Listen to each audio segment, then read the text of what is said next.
Hello? Jonathan, back already? Do you need my medical Oh, you know I always refuse to let you listen to my chest, son. I think you should take this.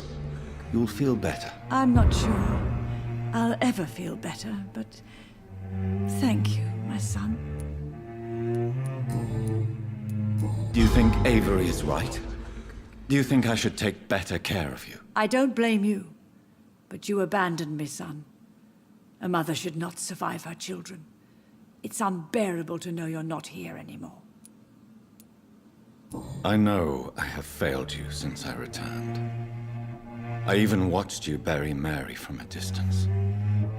From now on, I will protect you. You have my word. You don't have to apologize to me, Johnny.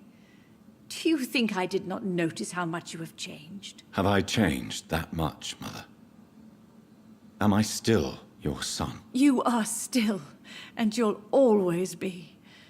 Despite your pale skin, your bloody eyes, and that echoing sadness in your voice.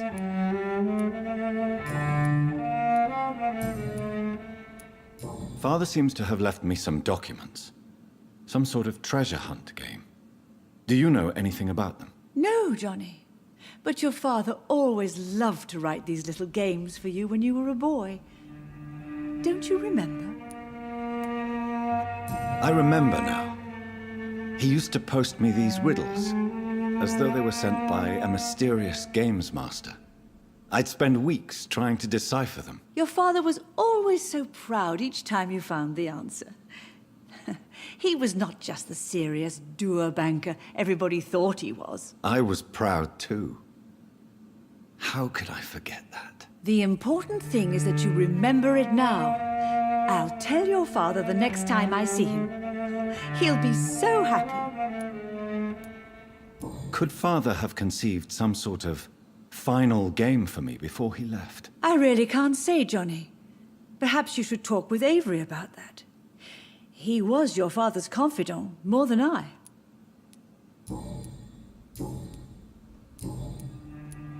Tell me, Mother, how are you? All alone in this big house with only Avery to take care of you. I'm sad most of the time. Sad that you have left me here alone. Sad that you don't tell me when you come or go. I'm so sorry, Mother. It wasn't supposed to be like this. I was coming home. I was home. London, the Thames, and then it happened. What happened, Johnny? I lost my way. Somewhere between the boat and the house, my life changed completely. You should have told me, Johnny. I would have understood. You always were a secretive little boy. Goodbye, Mother. Goodbye, son. Please come back soon. Jonathan, my dear, bring me my glasses. Can't find her way home.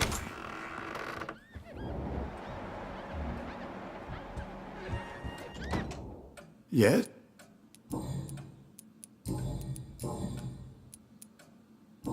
Do you need medical attention, Avery? I won't refuse, sir. Here is your prescription. You'll feel better soon enough. Thank you very much, sir. Goodbye, Avery. Of course, Mr. Jonathan.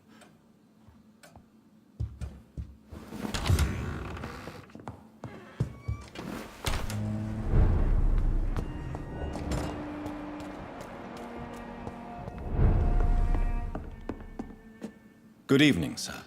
Please forgive me for disturbing you. I'm a doctor. I never judge a man by his title, but by his attitude. And you are not disturbing me at all. I am Calhoun Russell, and I welcome you. Well, I must admit it's good to receive a warm welcome for once.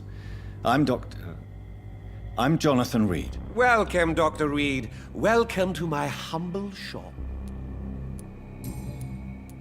How is the situation in this part of town? Life is good and peaceful. We're lucky to live in such an era of progress and wonders. Are you not concerned about the epidemic? Oh, I'm sure the authorities would take the appropriate measure if the danger were that high. I'm afraid the newspapers are seriously underestimating the situation. Things are critical, believe me. Well, that's news then. But I can't believe that things are that bad. Are you sure you're not exaggerating a bit? For the thrill of it?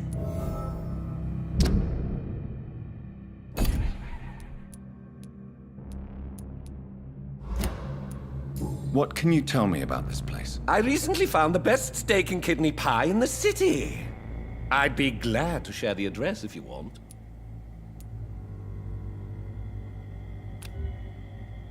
Finding a good restaurant? Is that really all that interests you? Oh, I have many passions, but nothing brings me ecstasy like subtle and exquisite flavors from my teeth to my belly.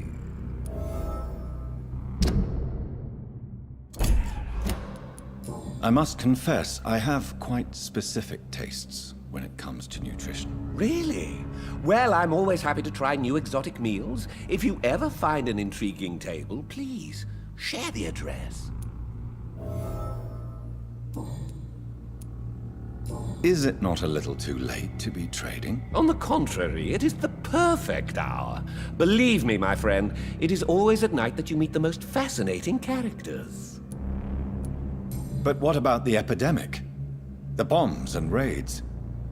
And all the random violence? Please, sir, this is London, England. We will prevail.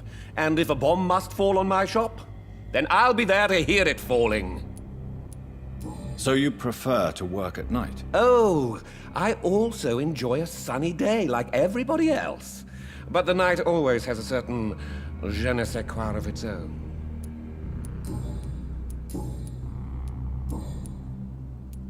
Do you have any family nearby? Not since my parents died.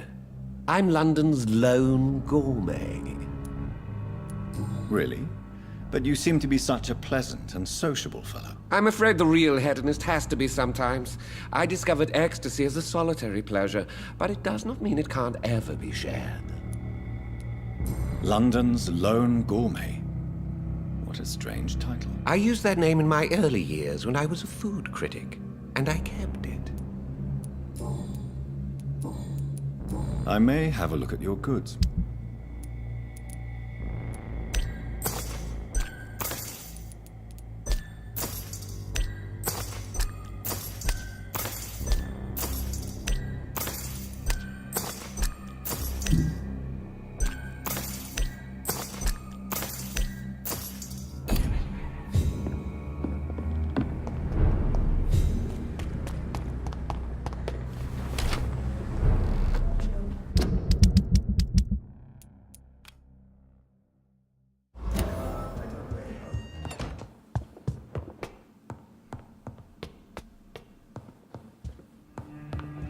Jonathan, my dear, bring me my glasses. I feel like reading.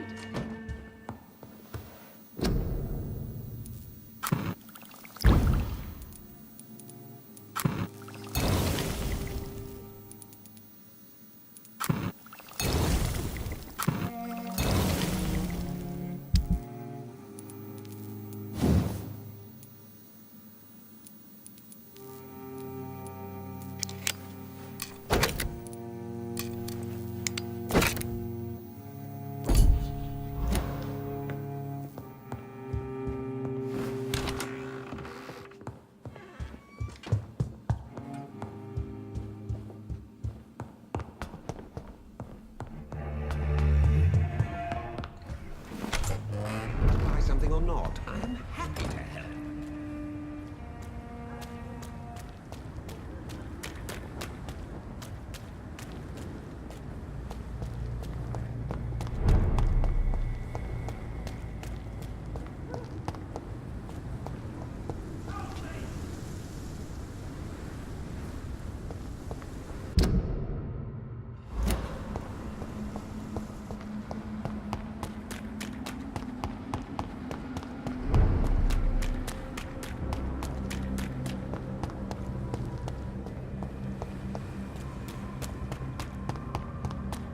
Women's right to vote is only the first step. Women die too before. Good evening, old chap. I won't lie to you, Johnny. I'm not... Clarence, why have you distributed leaflets about vampires all across the West End? I have to warn everybody about them. They've killed thousands of people already. Unnoticed thanks to the epidemic. We are all in danger here. Vampires in London? Come on, Clarence. Who's going to believe that? I'm not mad, Jonathan. You have to believe me. I know they are real. They're all around us, even as we speak.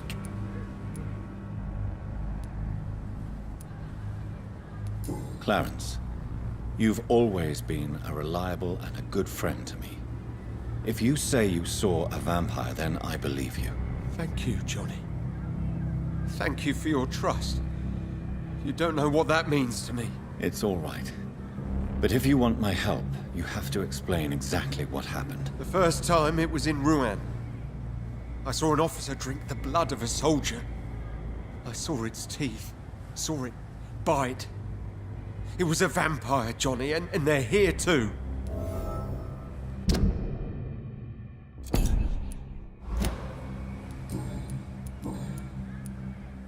Tell me what you have discovered about vampires, Clarence. They've always been here.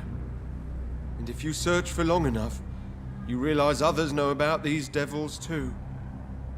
I'm not alone. Have you shared your research with anybody else? No. But I've published my leaflets all across the city, hoping that someday someone will realize I'm printing the truth. What do you mean you're not alone? Who have you met? The Guard of Prewin, the Brotherhood of St. Paul's Stole, Ichabod Throgmorton. Those names always pop up when you dig deep enough. Have you spoken with any of them? No. With the quarantine, it's almost impossible to leave the West End. But as a doctor, maybe you could, Johnny. Are you asking me to help you prove the existence of vampires, Clarence? Yes, Johnny. Please, gather all the information you can find about vampires and bring it to me. You're the only friend I have left. I need you. Clarence, tell me about the vampire you saw in France. I was enjoying my leave in Rouen.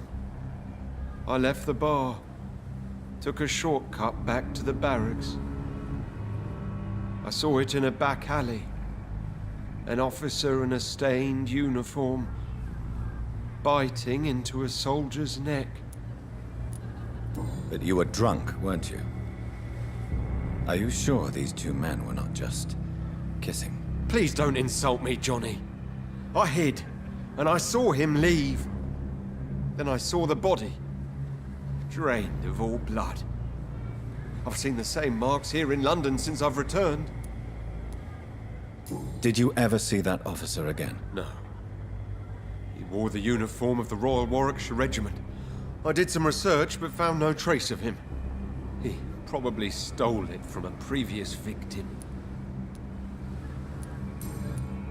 Do you need medical assistance? It's a little late for visiting hours, don't you?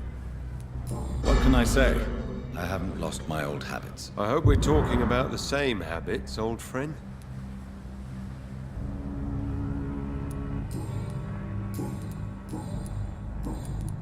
You need some rest, Clarence. You should try to sleep.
Hello again, Venus. Jonathan, you're still up.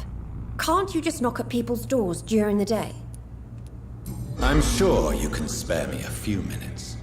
For old time's sake. Of course you may enter, Jonathan.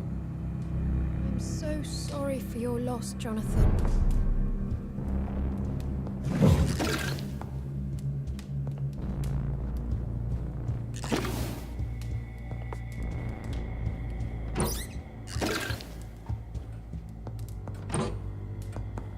At least you survived the Great War. I fear.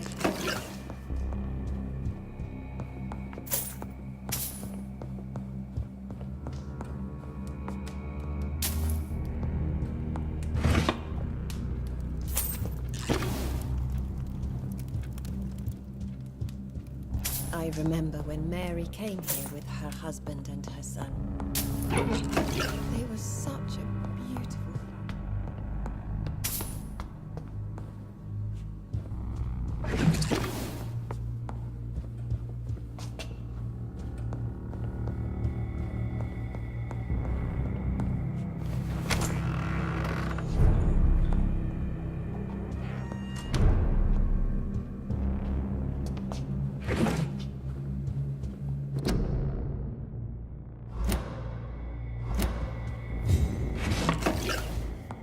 It's locked, all right.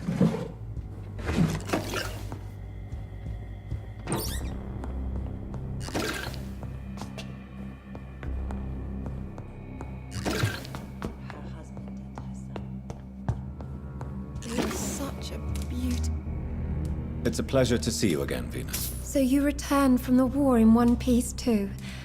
Thank God. My Clarence is back home too. How is the old rascal? Probably outside, chasing ghosts and chimeras. Clarence has changed a lot since he returned from the war, you know. How have you been since the last time we met? How long has it been? 3 years now? I've done my duty, like all British women. You have no idea what it was like to wait for months without knowing if I'd still be a wife or a widow. I understand. Luckily, this part of town has been saved from the worst of the bombings, from what I've seen. Yes, and it's also true about the epidemic. The flu has killed here too, of course, but not on such a large scale as in other parts of town. Venus, why do you worry so much about your family's reputation? Everyone laughs at Clarence now. And they avoid me because they believe I share his insane opinions. I'm a leper in my own community. Have you noticed anything peculiar about the neighborhood recently? You mean except for your return to town? No. Oh, and again, Jonathan, please accept my condolences for your sister. Thank you, Venus. It was so sudden. And I've been so busy, I haven't spoken to anyone about it. I wish I could have assisted at the funeral, but, you know, it's been so quick. And what with the epidemic in the streets? There's no need to apologize, my dear. It's normal, considering the circumstances. No, it's not. I am sure that Clarence has not even thought to present you his condolences. He is too busy with his penny dreadful stories. Why is my return so surprising? It's more an unexpected happy end than a surprise.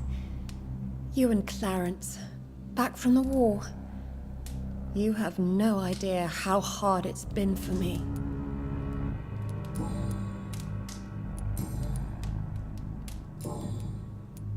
Tell me about Clarence's obsession with vampires. It drives me so crazy it makes my stomach hurt. I was so relieved to have him back. But I quickly realized he'd lost his mind in France. I understand your irritation, Venus. But you have to accept the trauma Clarence endured on the battlefield. The question is simple, Jonathan. Is my husband mad? Yes or no? Do vampires exist? Or is Clarence a lunatic? So you don't believe Clarence? If poor Mary, bless her soul, had tried to convince you of the existence of bloody vampires, would you have believed her? Seriously? The important question is, What do you really think of your husband? I'm tough, Jonathan.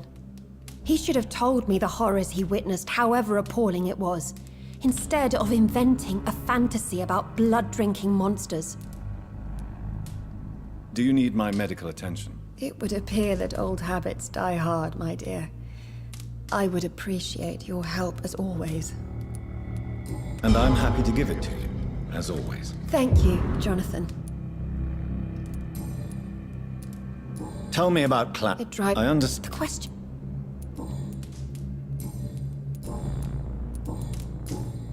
Goodbye for now. I'm so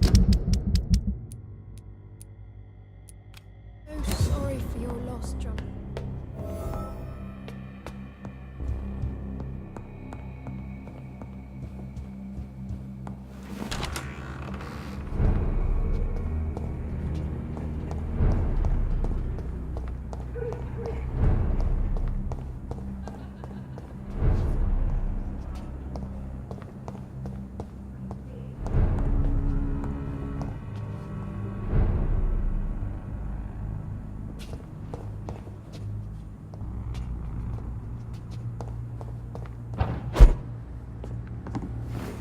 No invitation is needed to enter this building. That can't be it. Emily wanted to. No sign of a struggle. It seems Charlotte's friend knew the killer and let him in.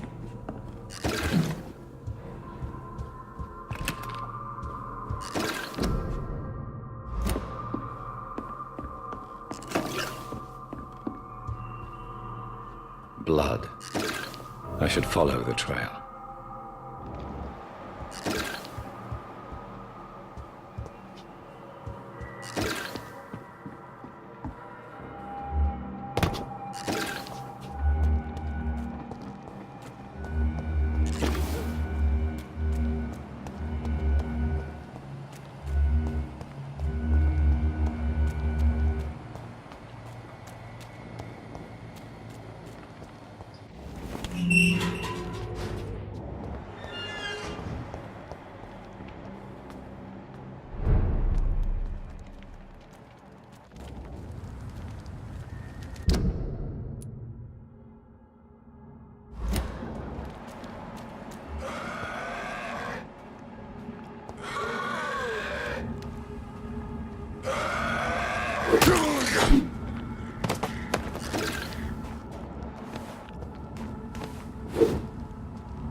Who are you? What are you doing here? I could ask you the same question. I'm the Marquis de Bois-Colombes, and I strongly invite you to find your own game, sir. I intend to do so very soon, thank you. But for the moment, I'd like to shed light on the death of a young woman killed by a vampire. A young woman killed by a vampire? Oh, you're joking, right? Oh, I do love the British sense of humor. And who exactly are you?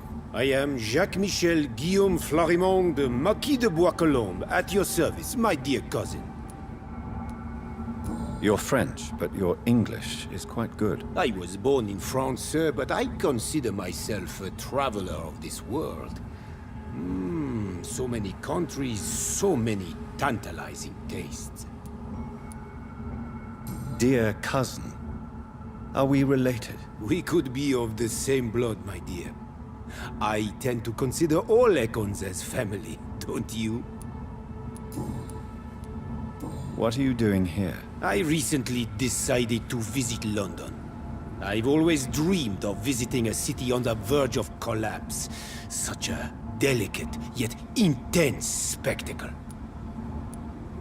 You take pleasure from others' misery. I have been a totally depraved and immoral creature since the day I was reborn, sir. And probably before. What do you plan to do here? Take pleasure. Take pictures. Enjoy the show. Have fun. Believe me, I won't be the only foreign immortal who bought a ticket to the fair. I followed the trail of blood from her room to here. Oh, you're referring to that young woman. Yes, the meeting turned messy. I'm afraid I ruined my last redingote. So you admit you murdered her? I admit nothing, my good sir. I only regret the blood of that girl staining my clothes.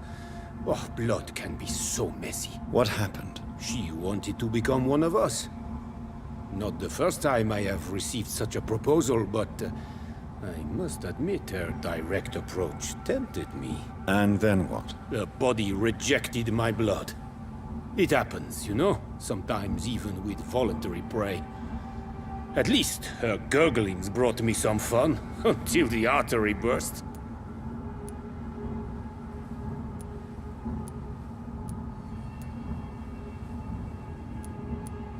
I believe you, sir. Emily's diary confirms your statement. Oh, Emily was her name. Quite charming. Well, mystery solved then. Yes, I suppose so. You can go. And so can you. Farewell, sir. May you enjoy the spectacle of this fallen city as much as I do.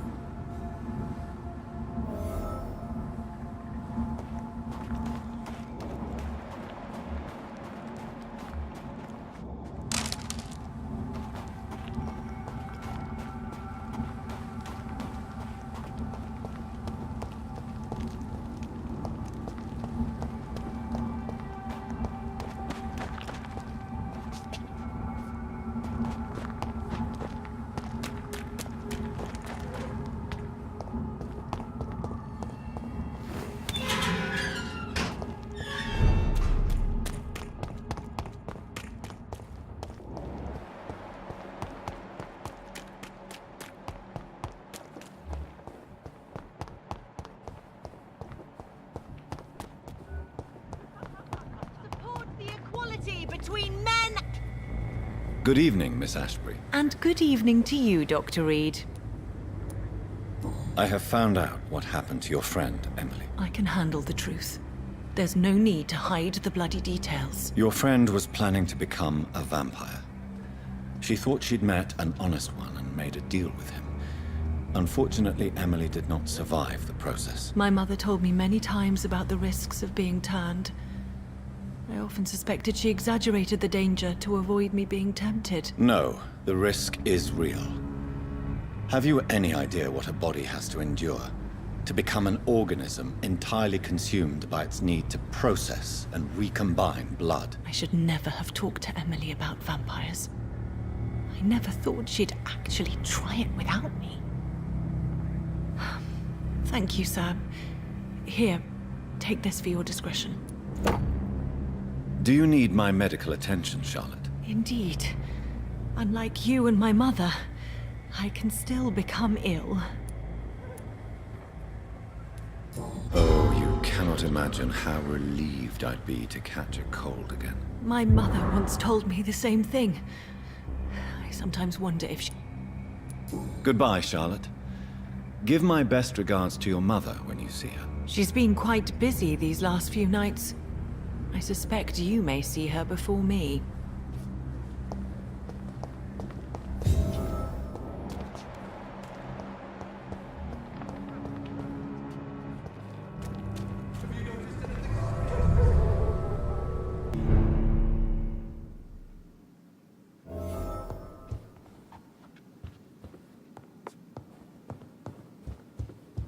Welcome back, Dr. Reid.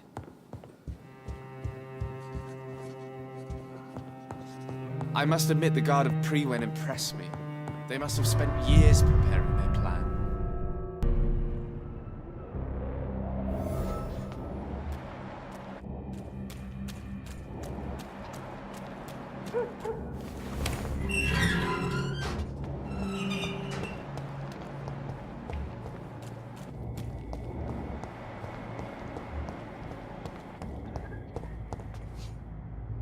Good evening, miss. Can I help you? I'm a doctor. Dr. Jonathan Rид. I am... Karina Billow. I don't need any doctor. The rats. Where are the rats? Miss, you don't seem well at all. Are you afraid of rats? Has one bitten you? No. It's me who bites them. Tasty, juicy, disgusting rats. I can't stop eating them. Help me, please. Help me to disobey the voice. What happened to you? The rats. The answer hides in their little crunchy bones. Their juicy, tiny brains. Miss Billow, please, try to concentrate. Why do you worry about rats so much? The voice in my head. He forces me to do so. Drink their blood, he said. Eat their flesh. Do you feel compelled to obey that voice, Miss Billow? Even if you're loath to submit to it? Yes. Please. Help. Tell me about the voice in your head. Who is it? Can you describe it? Is it someone you know? Someone you met? Keep your mouth shut, he said. Don't ever speak about me, or I'll abandon you. Help me, please, Doctor.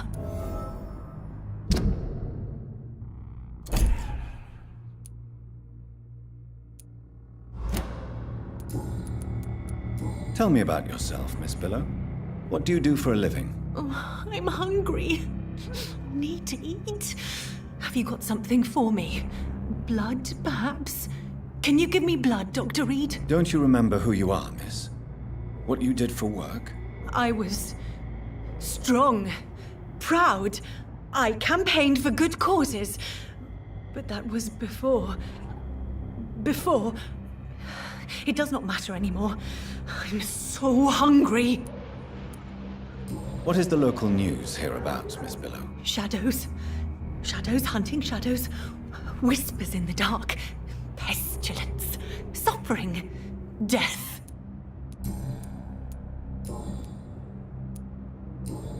Can I help you, Miss Billow? I'm a doctor. Yes, you can help me. Free me. I will take that as a yes, even if I would prefer to help you in another way. Make it stop, please. I must go now.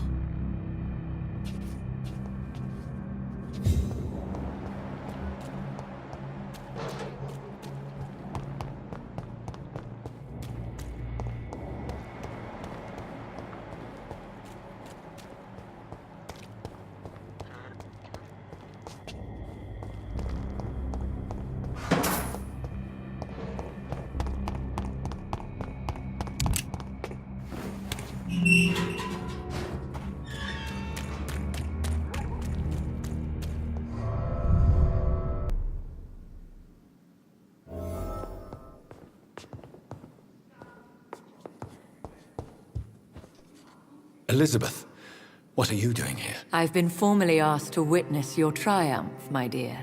After all, isn't it the natural role of a woman to support her man in victory? But it's you who insisted I join the Ascalon. Please forgive my giddiness. I'm just overcome by the thrill of finally being allowed within these hallowed halls. You certainly have an inquisitive mind. It's quite something. Elizabeth Ashbury. Only you can make me smile in these difficult times. And the same to you, Jonathan Reed. Now go have your little chat with the chairman. I can see he's practically bursting to hear your report.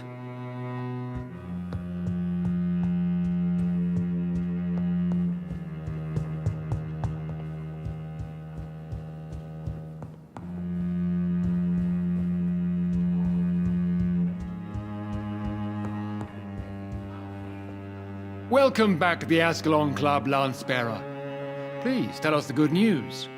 Have you put an end to the epidemic? My hypothesis was correct. Doris Fletcher was the source of the contagion in this part of town. She was probably the first to be infected. And you cleansed her before the hunters, I've been told. Well done, Dr. Reed. You thrust your lance and pierced the very heart of the corruption.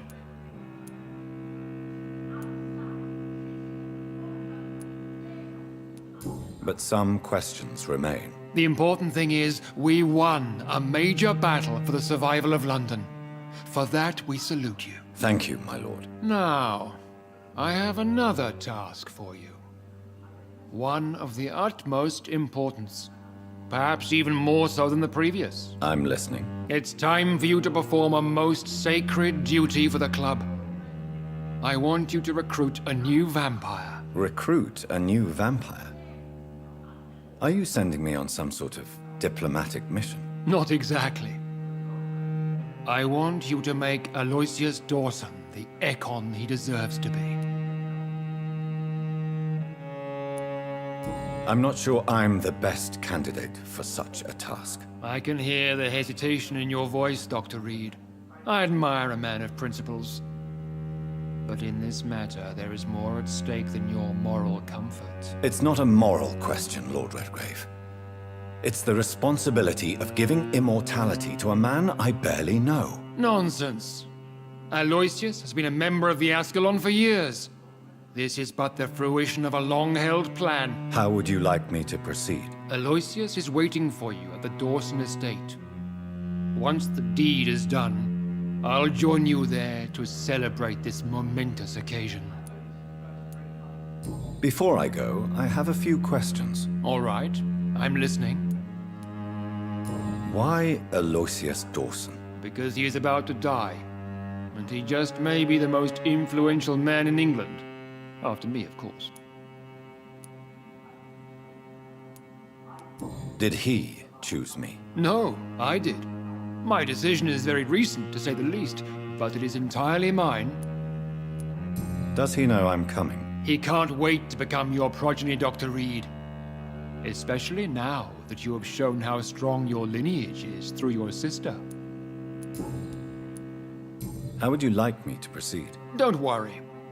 Aloysius has had many years to prepare himself. He has studied our kind for decades. So shall I just let him drink my blood? Yes. Aloysius will gratefully sup on your blood. His heart will slow, then stop. But he will rise again as one of us, an immortal. Is there any danger? Our blood alters a mortal body so deeply that some don't survive the metamorphosis. They die for good. But Mr. Dawson has been preparing himself for a long time.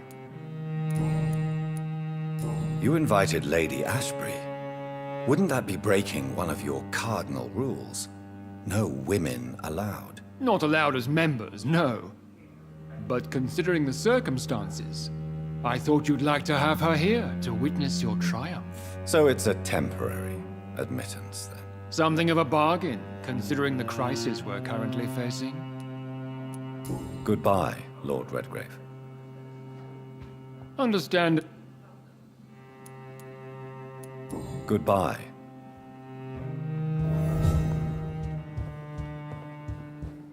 Good evening, Dr. Reed. Have a drink and enjoy this night, for it could be our last. Are you all right, Jonathan? Lord Redgrave has just ordered me to turn Aloysius Dawson, to make him my progeny. I see. And how do you feel about this? I won't do it. The very thought of it makes me sick. The real question here is, why has his lordship given you this task? Do you think it's some sort of trap? Do you really want to know what I think about this? I do, yes. To make an immortal of a soulless blackguard like Aloysius Dawson will only lead to a disaster for London. The man is already dead inside. Should I refuse? Perhaps politely suggest that Lord Redgrave turn the man into a vampire himself. Don't you dare, my dear. According to what I've recently discovered, his lordship could kill you for even broaching the subject. Really? Why? I've recently found proof that the Earl of Bristol is of lesser lineage and only capable of creating skulls. Please tell me more about your recent investigation. As long as you lower your voice. What would you have me do about Dawson? The man is dangerous. Did you know he plans to build a wall to separate the healthy rich from the sickly poor? Do not make him your progeny. What would you do? The man's dying already. Let the reaper harvest the rotten fruit that is his soul. Are you sure your information about Redgrave is correct? He says he's the progeny of the great knight William Marshall, who lived some 9 centuries ago. That's a lie. Lord Redgrave is unable to create anything but skulls, if the poor souls survive at all. How can you be sure the information was correct? I made the acquaintance of a most interesting informer while investigating your maker, from whom I learned the truth about Lord Redgrave. Why so vindictive? You suddenly sound like you're angry. Forgive me, Jonathan. I hate myself for it, but I feel such pride in my discovery. I'm afraid I just can't help it. Which is? He did serve William Marshall, and yes, the blood he covets as a token does truly belong to that legendary knight. But he was never his progeny. His lineage is not so noble. What would happen if I made Dawson an Ekon like myself? You would add a powerful immortal into a suffering world. An immortal who already craves authority. Maybe I could teach him control, like you taught me. Lead him down the right path. Mr. Dawson spent his life searching for a way to cheat death. I'm sure he has spent decades dreaming of how he'd spend eternity as a tyrant. Goodbye for now, Elizabeth. Goodbye, my dear. Please, be careful.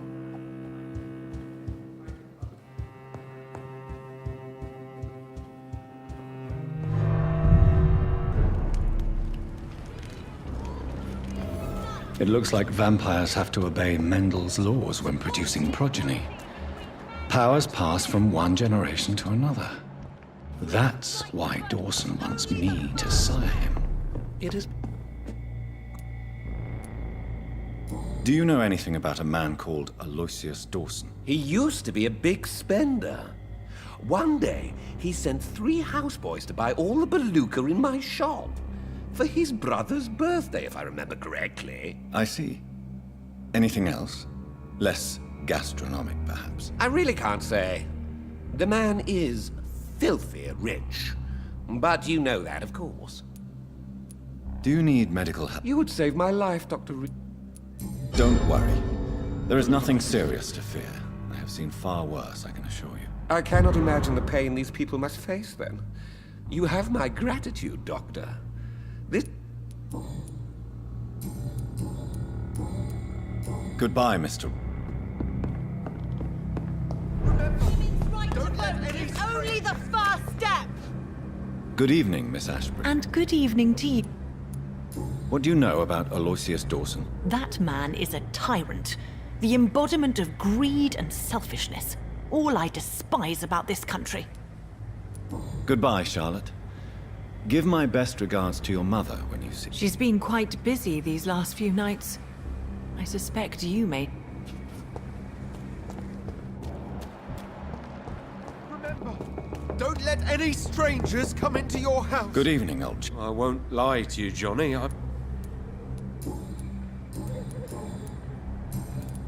What can you tell me about Aloysius Dawson? Well, I've discovered he's quite versed in occult knowledge. So I wrote him a letter asking him to finance my research about vampires. He never responded. You need some...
It's locked. I should find another way to get into the neighborhood.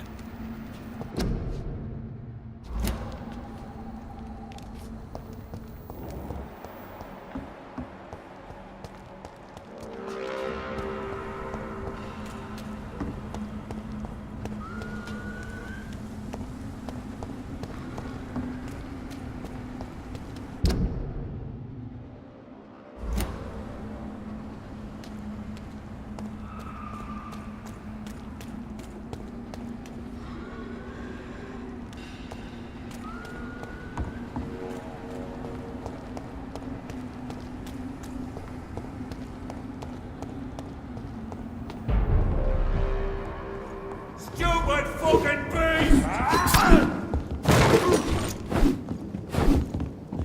Killing's all you deserve. So take its head!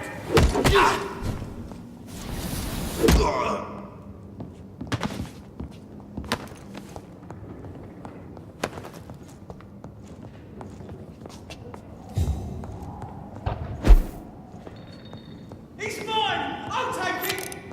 Oh my god! Christ! He's dead!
I think this passage could lead me close to Aloysius Dawson's mansion.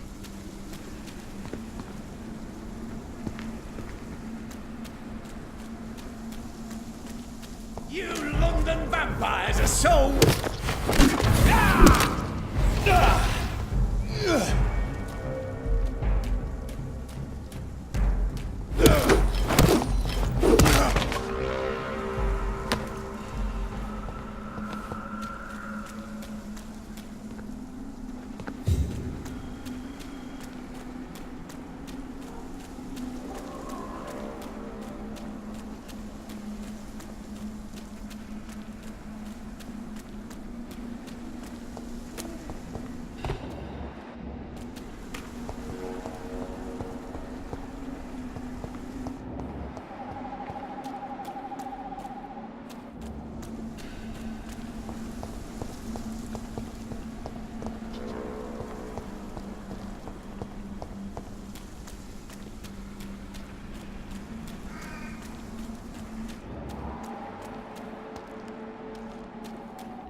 Good evening, Miss Price.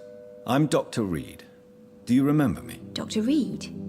Yes, of course. You are the doctor who healed me and my mum. Good evening, Dr. Reed. Good to see you too, Carol. Are you all right? Oh, yes. I did not hurt myself recently. I know how to take care of myself now. I'm almost a grown-up. Have you ever met the famous Aloysius Dawson? Yes. A very strange man. Not very nice. What do you mean? He said he was ready to pay good money for rare books, and then laughed at what we showed him. Why are you awake at night, Carol? I am helping my mother in her shop. It's not easy, but I'm a grown-up now. I'm sure your mother is grateful for your help. I do the best I can. But I'm so clumsy sometimes. I drop things. I injure myself. It's a good thing my mother has the patience of an angel. Why is work not easy? Is something or someone bothering you? Oh no, most people are gentle with me. But I'm so nervous sometimes. I pay no attention and hurt myself. Good thing my mum learned first aid.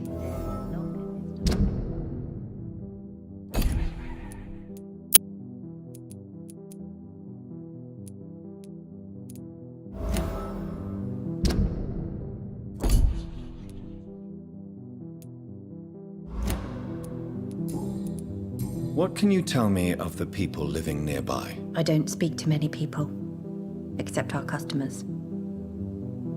It's not easy to make friends. And with the epidemic, it's even more difficult. Dr. Reed. What can you tell me about the epidemic? Some of our regular customers have left London. Some others only send their housemaids now. Everybody fears the contagion. I've even seen men with weapons. Have you no friends at all? No. Mr. Nithercote used to pass by and was always nice to me. Does he not come by anymore? No. Mum said he was weird. Always reciting poetry about a girl he'd met in Whitechapel. I wonder who this camellia may be. Do you enjoy working with your mother? Oh yes, Doctor. My mother raised me alone after my father died. We've always lived together, and she has always watched over me. Do you remember your father? No, I was just a baby then. My mother always told me how strong and good he was. Do you ever think about getting married, now you're a woman? Oh no, Dr. Reed. Mum always says I'm still a child who has no idea how tough life can be. No husband would like a clumsy girl like me. Do you need my medical attention? Oh, please, sir. Do not waste your time with me. Don't be shy. It's my duty to take care of you. Thank you, sir.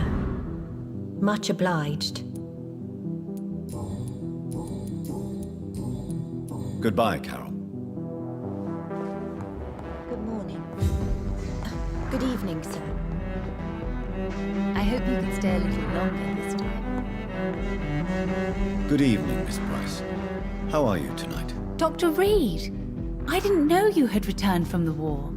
I had a new doctor when you left, but he's not as kind as you. Always glad to see a former patient in good condition. It's been a long time. Too long indeed. And as a token of my appreciation, I'll grant you the best price if you fancy buying anything from my humble shop. Do you know Aloysius Dawson? Everybody knows him. He's only been to my shop once, though, looking for rare books and other intriguing antiques. Did he buy something from you? No, he left quickly. He almost laughed at my goods. Mr. Dawson may be a rich man, but you can't buy good manners. But isn't Aloysius Dawson known for his philanthropy? That was before his brother Robert died in an aeroplane crash. Since then, the remaining twin has turned into a heartless tycoon.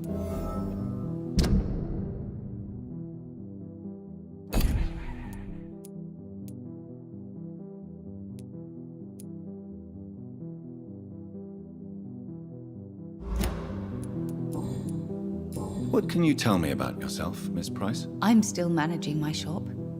The only difference is, since the quarantine, we're open at night. You, on the contrary, seem to have changed a lot. Really? Have I changed that much? It must have been the war and the night shifts since my return. Don't get me wrong, Dr. Reid, you're still handsome. Just maybe a little bit wiser, more serious. It suits you well. Tell me more about yourself. No new fiancé? I remember you were hoping to get remarried. I'm sure you must have a few suitors. Who would marry an old bat like myself with a grown daughter and a little business? As you know, I only fancy handsome men like yourself.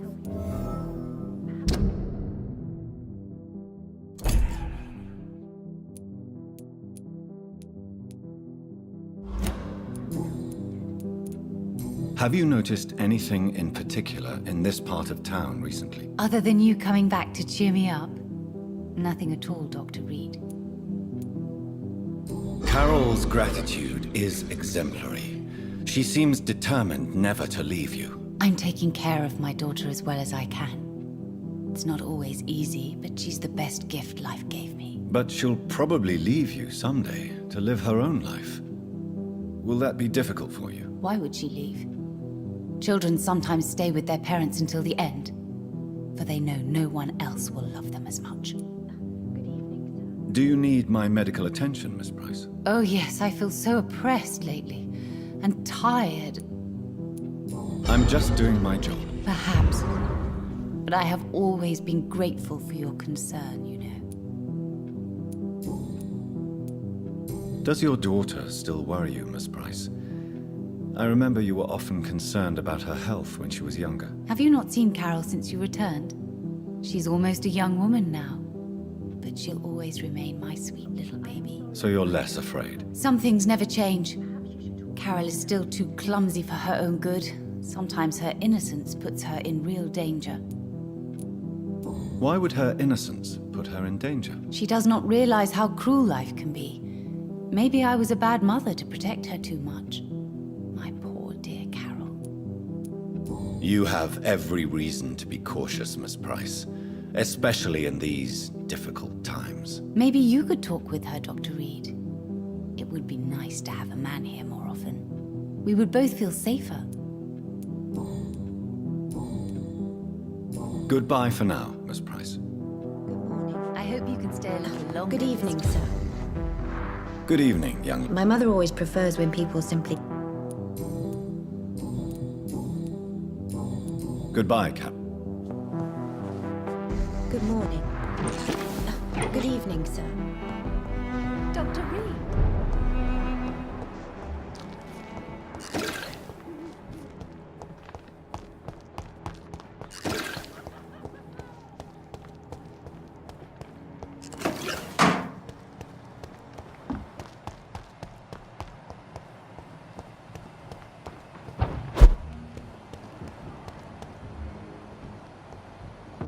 I'll send you.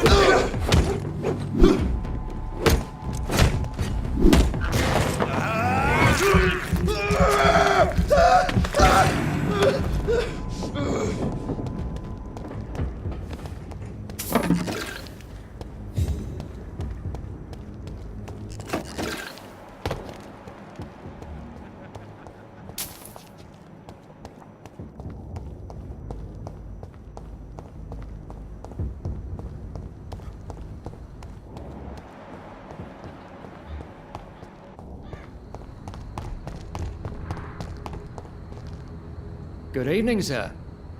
May I ask you what you're doing here at this late hour? I'm conducting an investigation about the epidemic in this part of town. And who are you, sir? I'm Dr. Jonathan Rid from the Pembroke Hospital. May I ask who you are and why all the questions? I'm Detective Inspector Charles Albright from Scotland Yard. And I don't find your answers convincing. What is a Pembroke doctor doing in the West End at this time of night? I work for the Ascalon Club. Here is my permit to go freely about the city. The Ascalon Club? You should have said so, sir. I must warn you, these streets are dangerous, and you'd better be careful. Do you know anything in particular about a man called Aloysius Dawson? Who doesn't know the man? I think he intervened personally to put an end to the police strike of last August. What else can you tell me about him? Aloysius Dawson is exactly the kind of powerful and influential man who could commit murder and get away with it, with just one phone call. What are you investigating, exactly? This T-cell has been found dead. Her father too.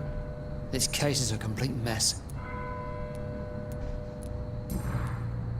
What can you tell me about this district? I'm the one asking questions, especially when there's a killer on the loose. What killer? I'm not going to discuss that with the civilians, sir. Haven't I told you about the investigation I'm conducting? Perhaps I could help you. All right, without giving you too much information, I'll tell you this. I'm convinced there is a homicidal maniac on the loose, using the epidemic to disguise his kills.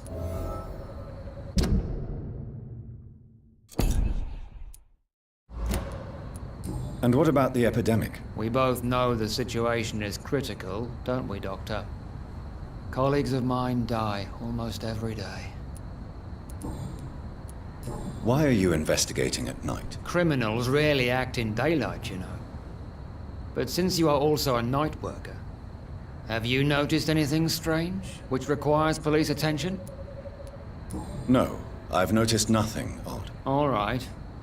But keep your eyes open, though. What are you really doing here? I told you. I'm a detective inspector from Scotland Yard, investigating suspicious cases in the area. What are you... I told? Do you work alone? Yes. The situation is difficult for the police. Many of us are sick, and since the summer strike, most men apply a work to rule on their patrols. What about the situation in the East End? Why are there no police there to protect the civilians? I know, it's a shame, but we just don't have enough men to cover the entire city.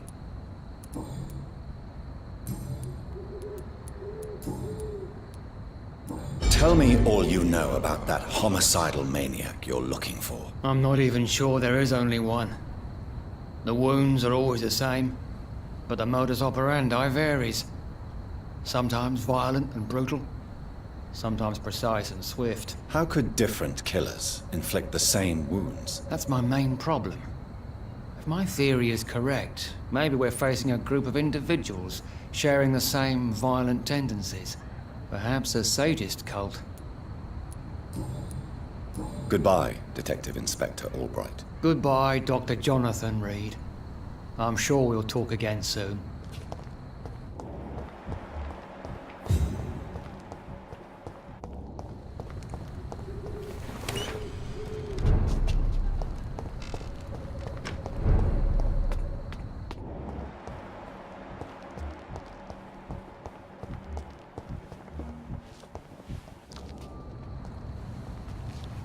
Good evening, sir. I am Dr. Jonathan Rid. Do you need my help? Yes, please. Would you be kind enough to tell me what the time is? That's all you need to know. Well, is it not important to know? As important as where you are? Or who you are? I suppose you're right. And who are you then, sir? I am Agamemnon Baker. Like my brother, I think we need to leave this city immediately.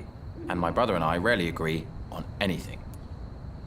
What can you tell me about Aloysius Dawson? You should ask that question to my brother instead.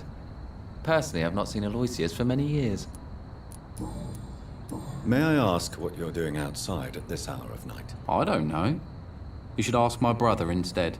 It was his idea in the first place. You must have your own ideas. From what I have managed to understand, I guess we're supposed to wait here. Waiting for someone to come.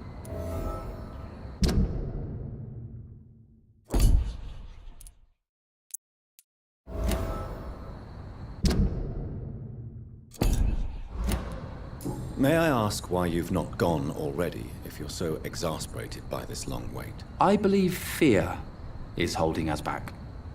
My brother would have said it's laziness, but it's just because he's prouder than I am. What can you tell me about this part of town? It's the only place I've considered myself happy.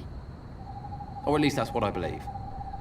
Unfortunately, it's time to leave. Why is that? Because I'm not feeling happy here anymore. Are you? No, I'm not. Good for you. It's a good thing to have a clear idea of where you stand concerning crucial questions. Don't you think?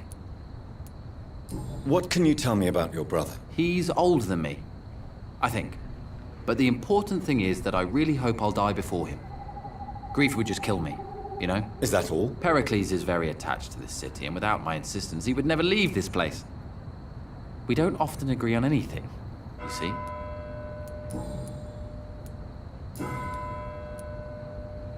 Who are you waiting for, exactly? The more I think about it, the more I believe it's not exactly a person we are waiting for. But what else could it be, then? I don't know. A feeling? An event? An impulse? How can I tell? Something that would allow us to leave this trap. I'm afraid I'm not following you. What kind of trap are you talking about? Have you ever felt like life trapped you in a role that does not fit you? That you are not in your place? That sort of trap. Trap? And you think leaving London will free you? At least it will give us the chance to be free. That's more than our present situation. Hope, Doctor. Hope is what truly drives mankind.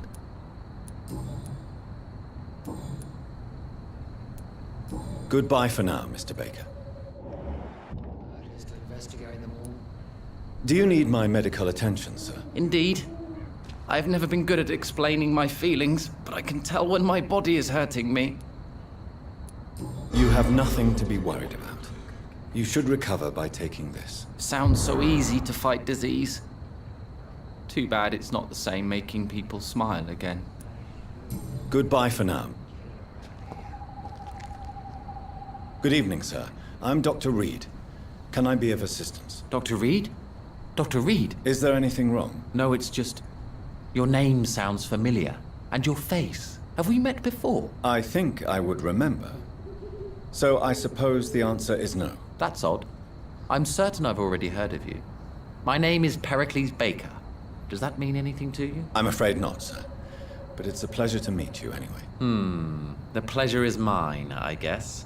I only wish I could remember when it was that we met. What can you tell me about Aloysius Dawson? I've heard this is a man who has searched for his place in the world for a long time. I hope he found it. Tell me about yourself, Mr. Baker. What are you doing out here in the middle of the night? We are waiting. Waiting for someone. And why are you waiting for this person? Because we need to leave this city. As soon as possible. Why do you want to leave the city? I'm not really sure. Can you tell me anything about this district? As you like asking questions so much, would you allow me to ask you one first? Please, be my guest. Do you like this city? No, I don't. I don't recognize it anymore. Or perhaps I just don't like it anymore, now that I've seen its true face. I don't recognize it either. Or at least what it's become. Hate, violence, social disparity. And I am not talking about the criminality these days. And what do you do, sir? For a living, that is. I stopped working when I decided to leave. When I realized what I wanted. Wanted something this city can't provide. But what were you doing before you took this decision? Does it really matter anymore? Considering the past seems so pointless to me. I have lived in this city all my life. And now I think it's over. Tell me more about why you want to leave London, then. I just don't belong here anymore. I had to convince my brother to leave London because I know we need to find another life out of the city.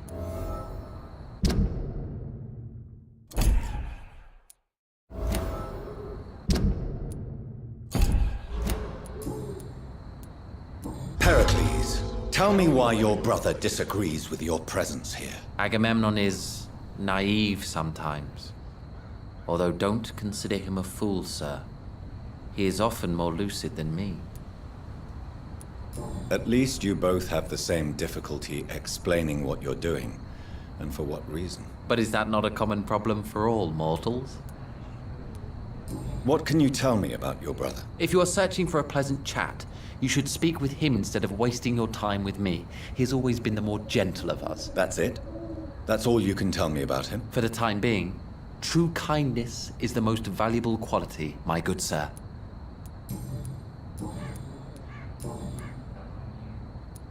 Who are you waiting for? I'm sure he has a name. I really can't answer that question, since I don't know that person. And why is that? This person is mostly my brother's acquaintance. I don't even know his real name. Only that this man could help us leave this city once and for all. But why would you need this person's help to leave London anyway? Well, I thought we should have left this cursed place already, but my brother convinced me to stay a while longer, and here we are. Do you need my medical attention, sir? I'm afraid I do. I knew we should have left London. I don't want to appear tactless, but you're risking your health by remaining outside at this hour of night. Says the doctor, who also works outside at night. But as always, the imprudent person enjoys the company of their fellows. Goodbye, Mr. Baker.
Dark, the whispers of a sun. It's so locked. many signs to interpret.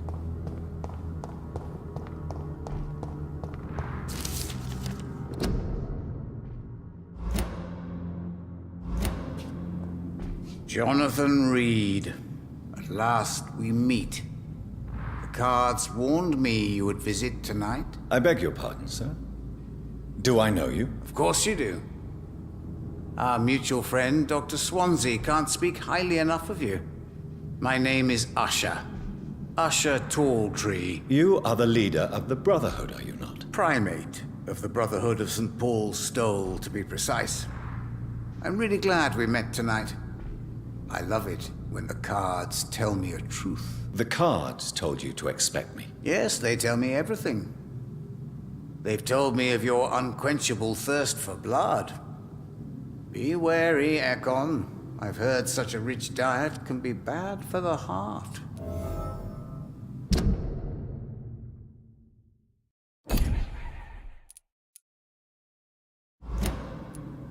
Is there anything you could tell me about Aloysius Dawson? Aloysius Dawson. Yes, of course. We met on several occasions. With time, he got deeper and deeper into the occult. He's not the only one. It's been quite the fashion for several decades.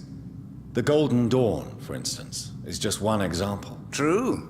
Aloysius was a member of the Golden Dawn until 1900. Then his thirst for dark knowledge grew. I'm talking forbidden texts, readings which blackened his heart.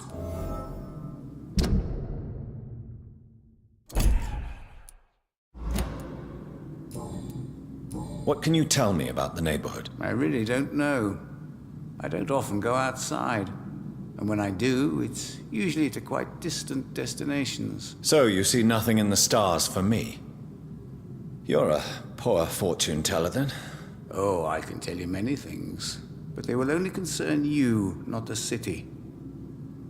For example, I know that you offered your sister the final rest she asked for.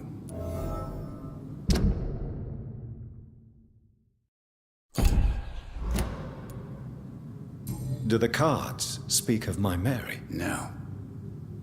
It's the burning aura of guilt that precedes you everywhere you go. Read my fortune, then. You have been chosen, Jonathan. I see on you the mark of a strong being, so powerful it needn't even reveal its strength. Can you read the cards for me? Are you sure you want to know what they will reveal? Yes, I am. It will cost you 150 shillings. Here is the money. The snake, a bitter woman, smiling as she pours poison in your cup. A shaming betrayal. Hate.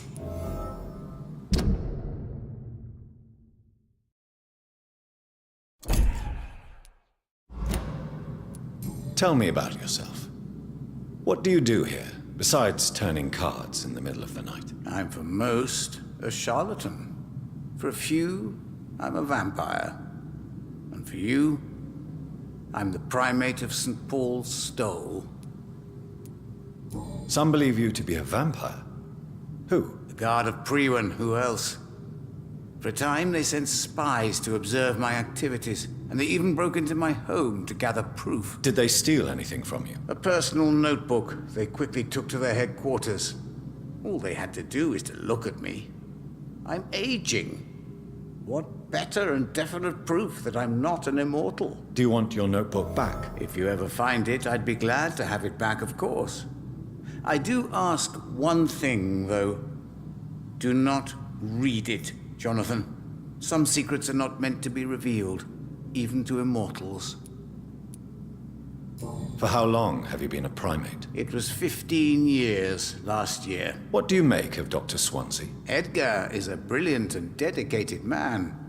A man of his time, sometimes a little muddled, but always looking for new paths and new concepts.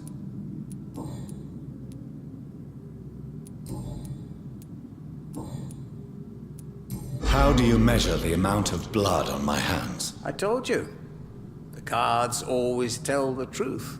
Well, most of the time. Is it possible to tell me my future? A vampire's fate is much more delicate to read, Doctor. But I can try.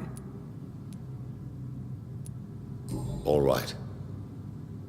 Let me hear it. You'll cast your heart into the fire without hesitation, Jonathan. For pain is only for the mortals. I would rather not know. How do you... I told you. Is it vampire? How did you learn about Mary? And spare me the hocus-pocus parlor tricks. The truth, now! Swansea told me. Don't look at me like that. His task is to observe and gather information about vampires. He had to tell me about Mary.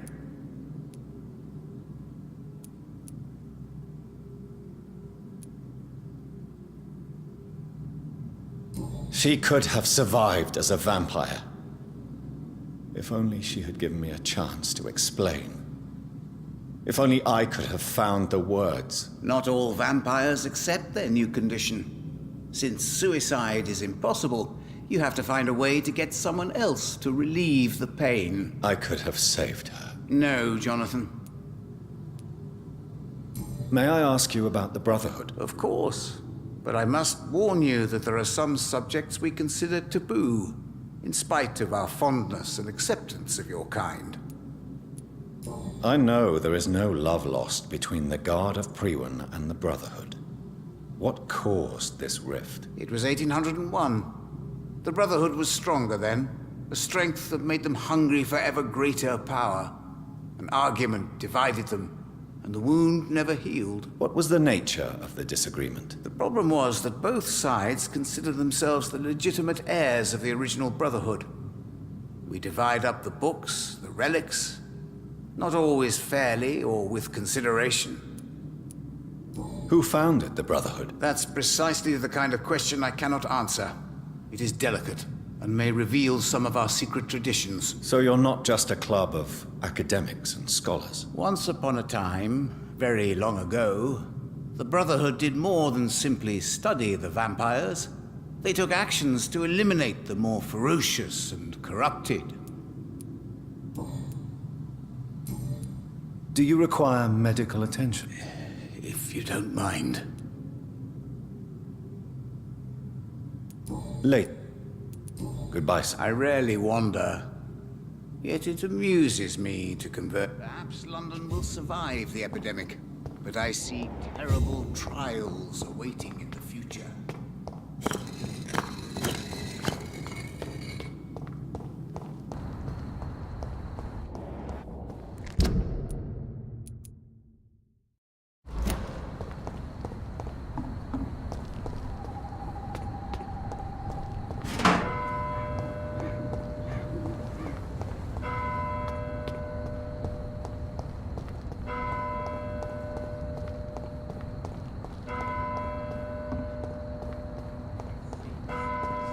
Sometimes it's difficult to remember why we're here in the first place.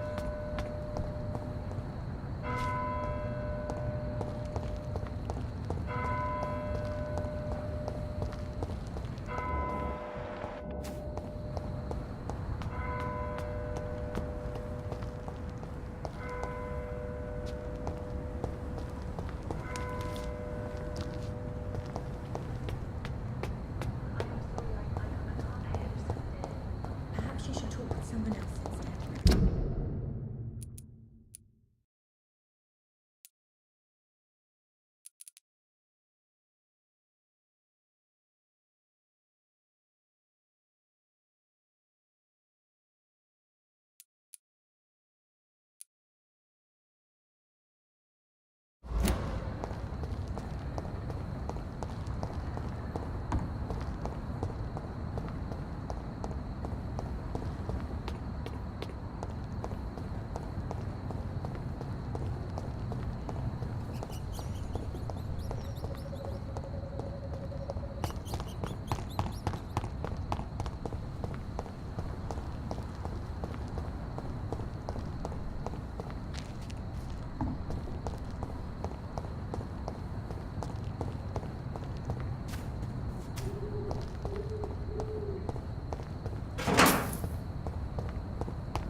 It's locked, all right.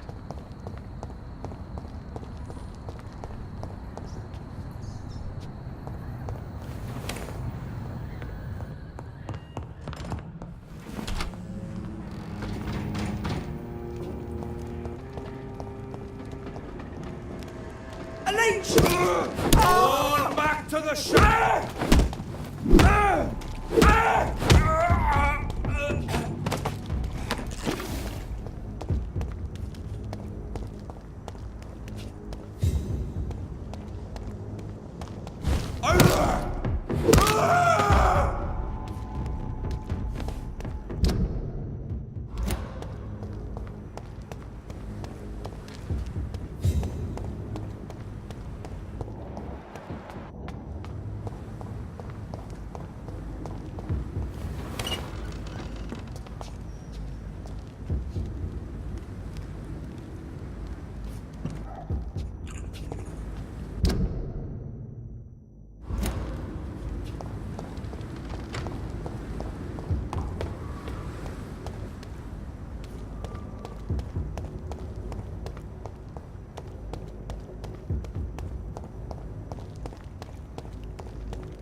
Dawson's mansion. Here I am at last. But the question remains, am I ready to make a dying man my progeny?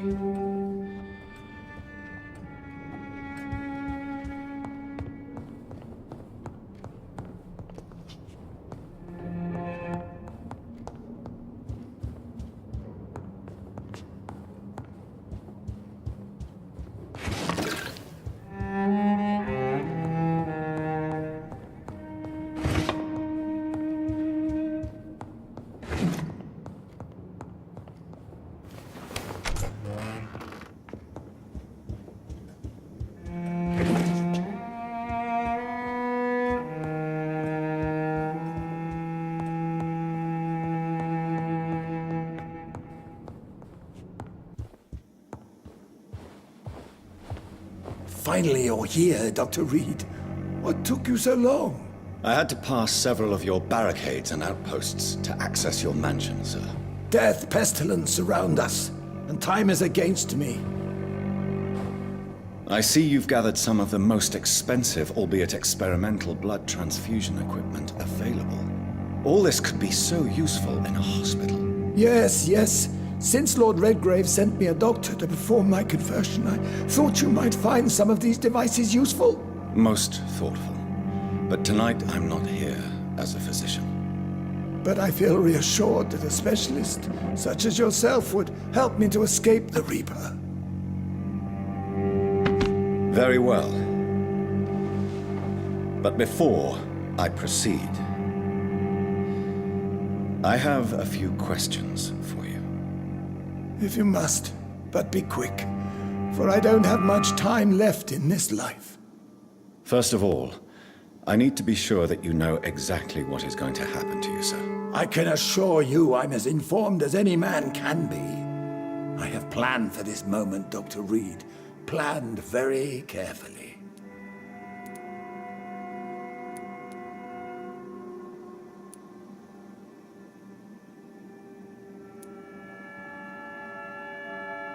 Sir, I'm going to end your life. Do you not wish to discuss the procedure for even a minute? I don't have a minute to indulge in idle chatter. I can't feel my legs, and the cold, so cold. I will become your maker.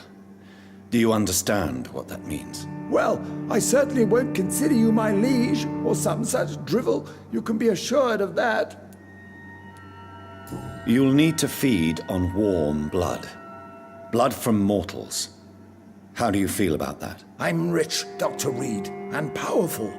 I'm sure I'll be able to acquire all the blood I need without ever having to sully my own hands. What do you know about the Guard of Priwen?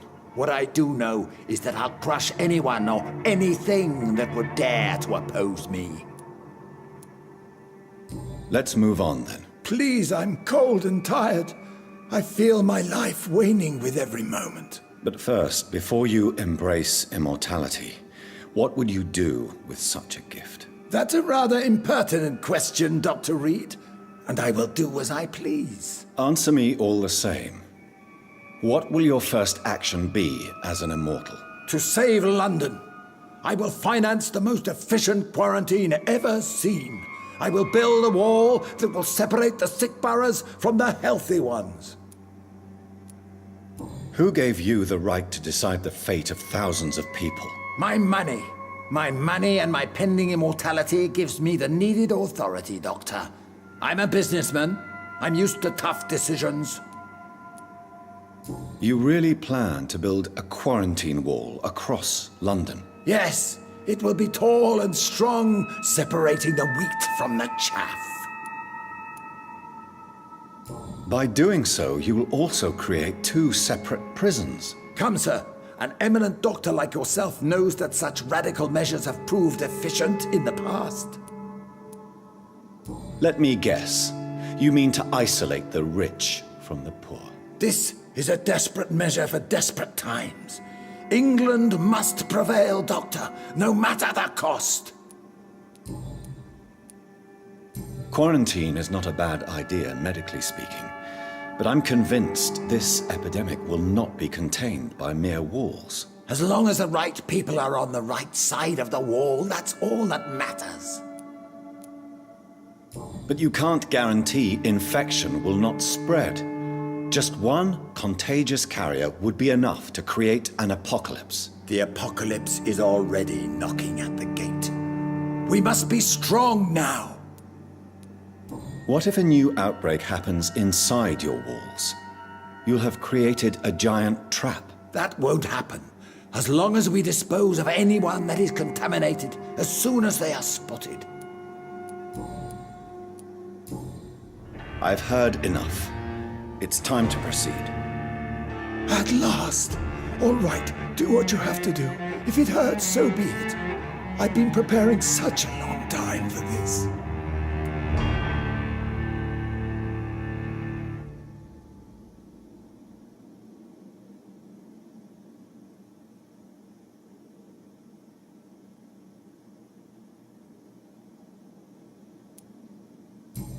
Listen to me, Aloysius Dawson. You will forget your fear of dying, for it has poisoned your mind and made you bitter and ruthless since the death of your twin brother. You don't understand. Death is oblivion, the eternal void. I know there's nothing there. I saw it in Robert's empty eyes. I saw myself in that coffin. Death is painful for those who remain, not for those who have passed. All that occult gibberish you filled your head with has made you forget this simple truth. No! Death will not claim me. I have the power and the money. I've acquired the arcane knowledge needed. I believe there is magic, there are dark forces. You will provide me my extension. Your ignorance makes you a fool. You have no idea. Look at me. Hunted like a beast, my family lost, cursed. I have not escaped death, I have become it. No, there must be a way. I don't want to go like my brother did. I have money, lots of money. Money won't ease your mind. I know you used to be a good and generous man, so I offer you the gift of peace, Aloysius. The tranquility of a true death. I accept your offer, and I understand. No more fear, I will die a man of dignity, and a man at peace.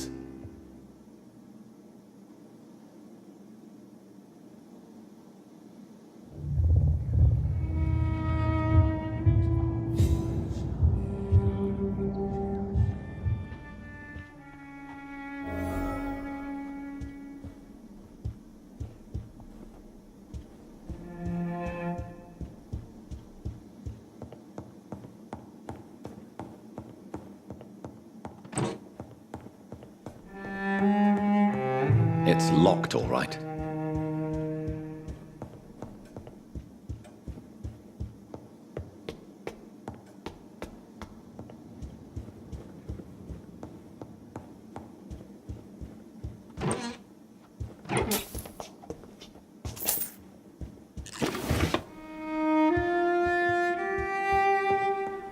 It's locked.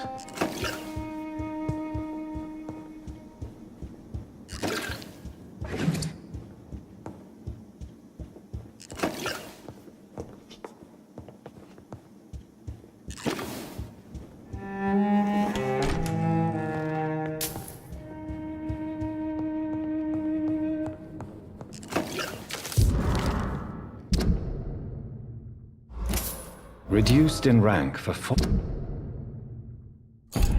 accusing a man of murder. I wonder what Inspector Albright thinks about his punishment.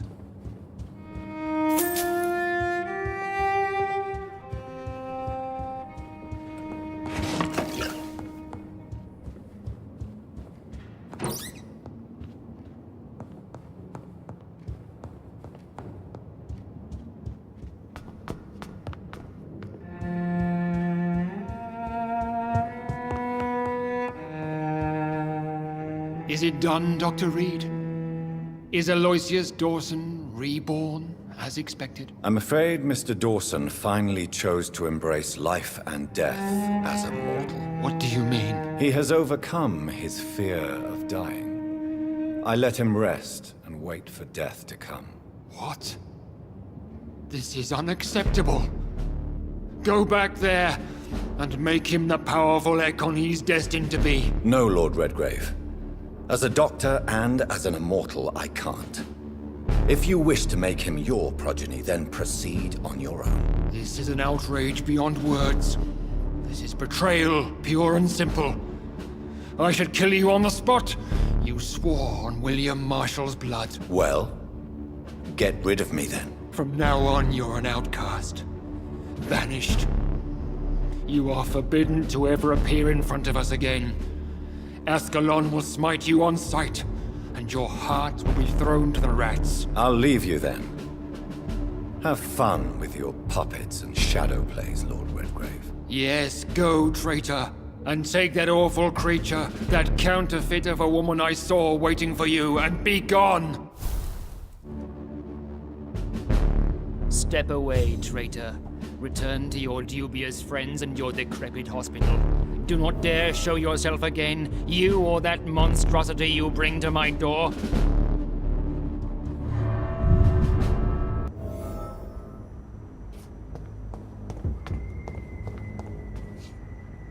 We meet again at the strangest of times, young Ekon.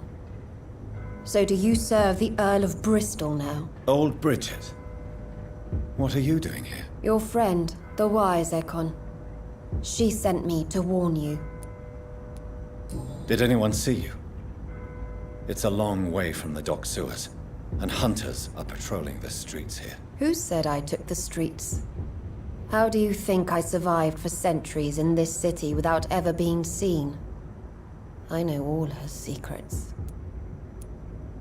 How did you meet Lady Ashbury? She came to us in the sewers in search of answers.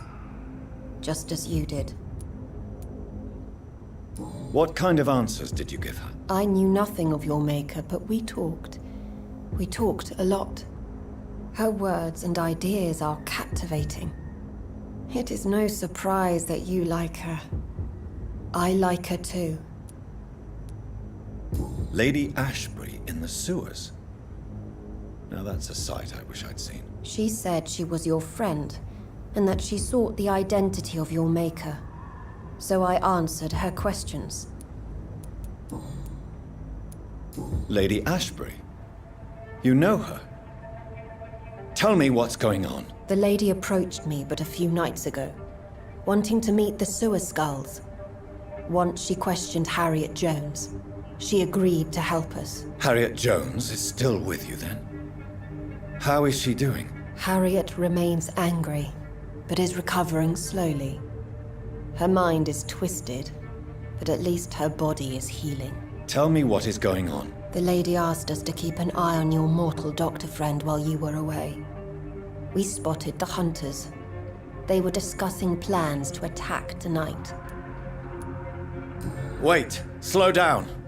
I need to ask you something. I'm listening, but I do not have time to waste, so be quick. Where is Lady Ashbury right now? She said she will go home. She needed to speak with some old friends first, though. Do not worry, young Ekon.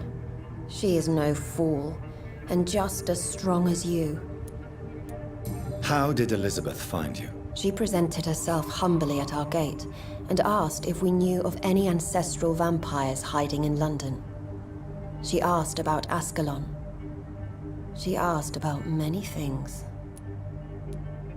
What do you think of her? Her soul is good, yet tainted with a deep sadness, and the scars of ancient wounds. Time does that to us immortals, for we have so much to dwell upon. Why did she come to you? I am old Bridget, the buried memory of the city. She sought the silent truths, truths I have kept hidden for so long. Why do I feel like Lord Redgrave was particularly irritated to see you? Far more so than the average Skull, if I may say. Because I used to know him quite well, and he is afraid I may remember who he really is. You're Elizabeth's informant. You're the one who told her about Lord Redgrave's lies regarding his lineage. Yes, but my words were not meant to hurt or threaten. I simply told the story of the sewer skulls, and of so many other forgotten children. No time to lose, then. I must go there right away. I shall return to my den. Have you a message for the lady? Should I see her before you? Yes. Tell her I love her. Is this still unknown to her? Go now and take care, young Ekon, for the flames are rising.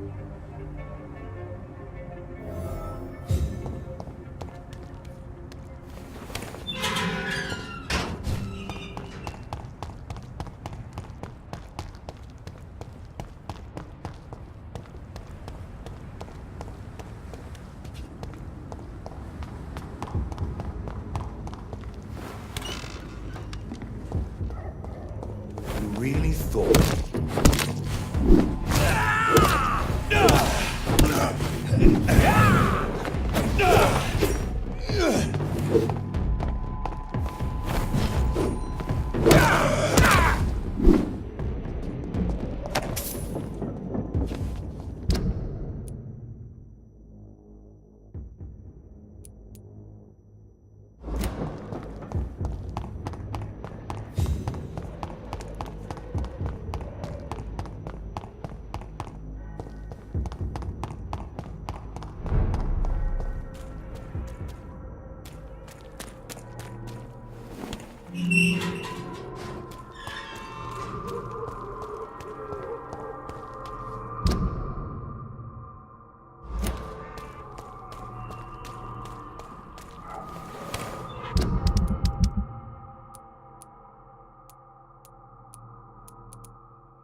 You London vampires are so weak!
What is this truck? Are the vampire hunters here already?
Those bastards.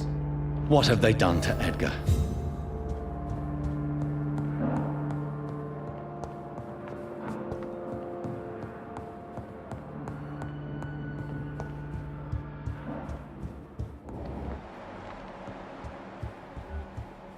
Looks like he's wounded. I better follow the blood.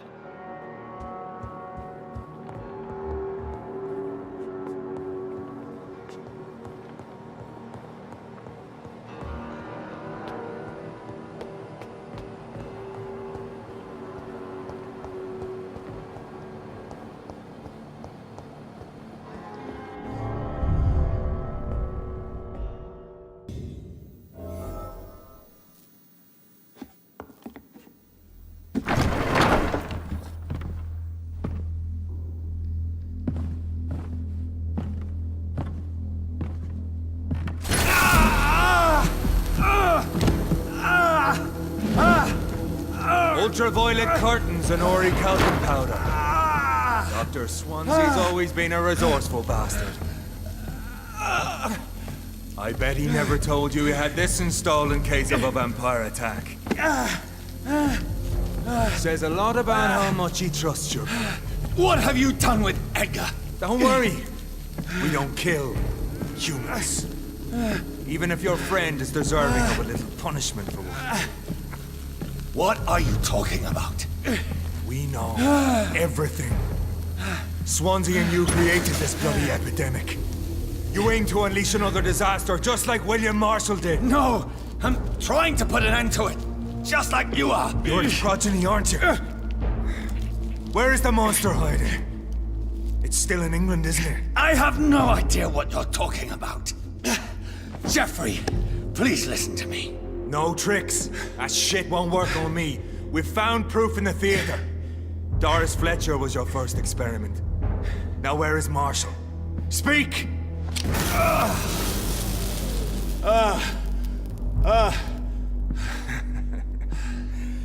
So much for modern technology. Time for the tried and true. Do you know what this is, Beast? This is a drop of King Arthur's blood. The blood of a true defender of Britain. Stronger than your evil powers.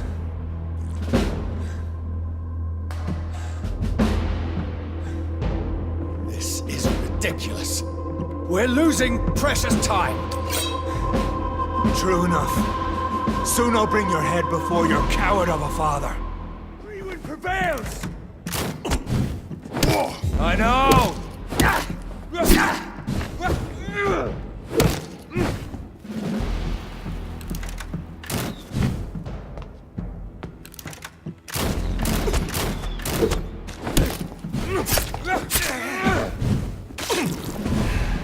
Or pin you down!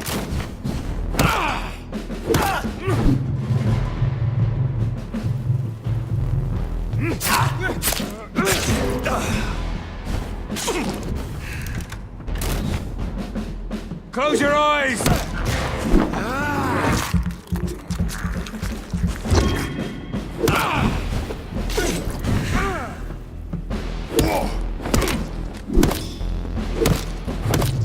The blood of a true defender of this land will protect me.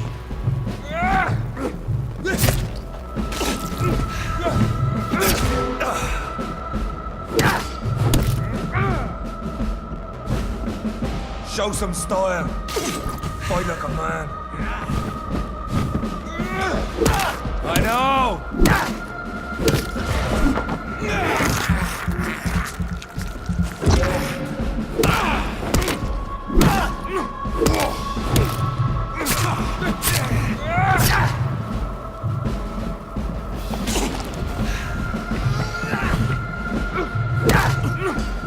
Come on, Reed. Try something else.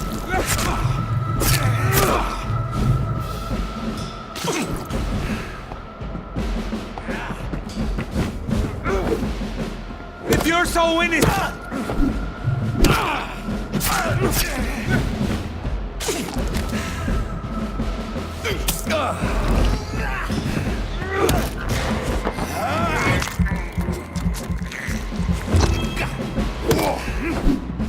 True light! fight will...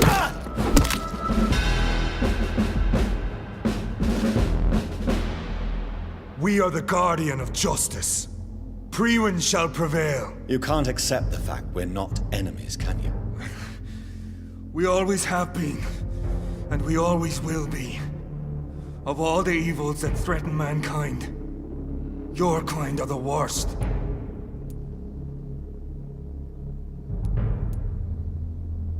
I'm not saying we could be friends, you and I. But perhaps we could collaborate to put an end to this epidemic. Never! We are Priwen. We do not negotiate. We do not compromise. There is no way you'll ever let me be, McCullum. You'll always hunt me down, won't you? There is no escape, Leech. Kill me now. For there is no way you can sway me to your ideals.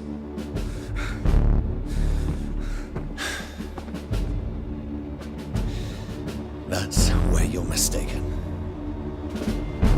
What do you mean?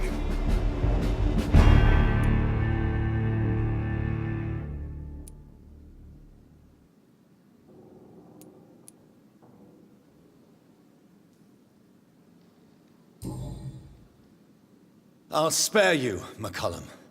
I'll offer you the mercy you never offered me. What is this ruse? This is no ruse, McCullum.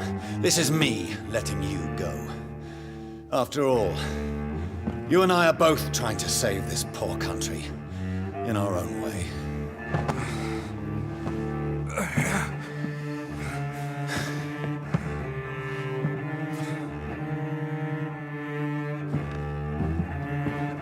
I'll kill you, Reed.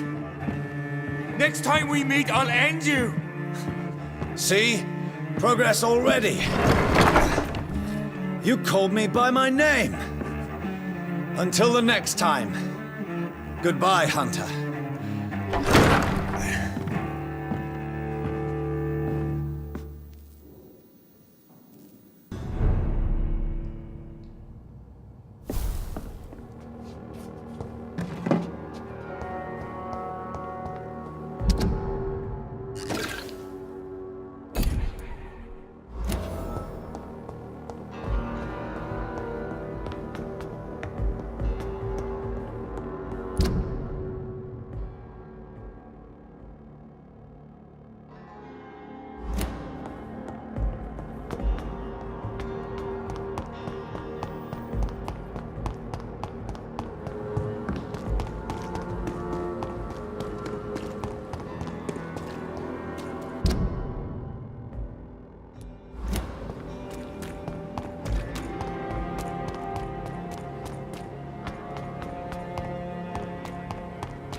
So Prewen never left Doris's theatre after they invaded.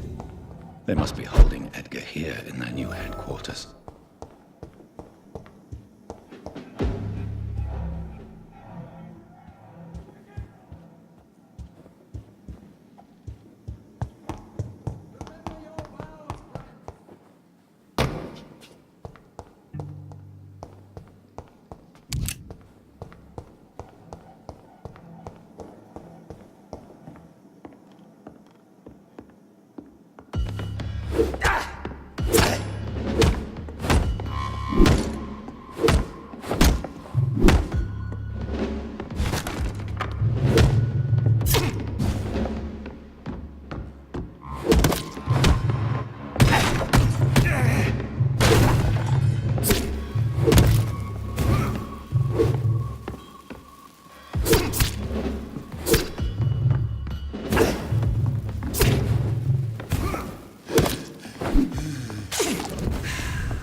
Doris Fletcher was about to become a disaster.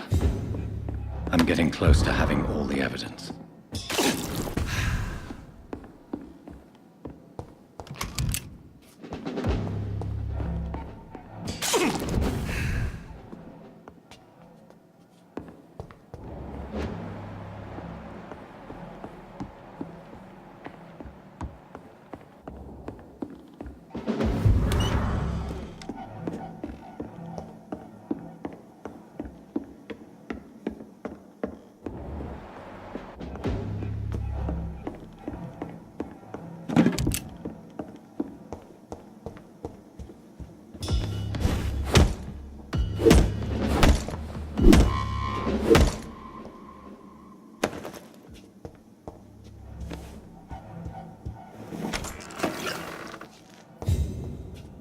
It's locked, all right. I should find the key to that box. Blood of a pure heart, garlic, blood of a king. I don't understand. Perhaps this is what McCullum drank. I had better keep that in mind. It's locked, all right.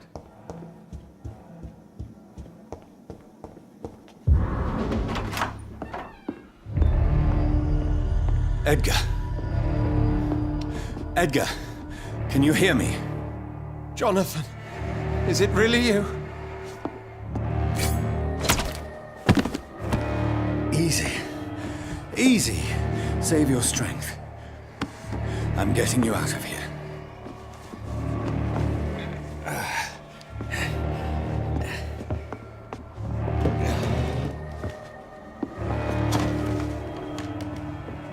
Don't try to spare me. As a physician, I know all too well when it's too late.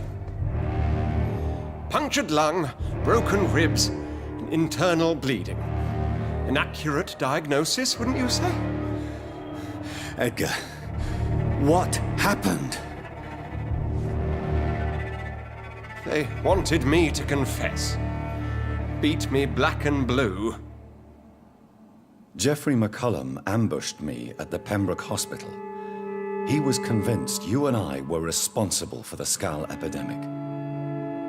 I never imagined that self-righteous fanatic would dare to attack us in the open. What became of him? To prove him wrong, I let him go. Really? Are you sure that was the wisest course of action? Time will tell. The most intriguing part of his accusation was that you and I were the pawns of some ancient vampire. William Marshall. Yes, they tortured me to make me confess the same nonsense.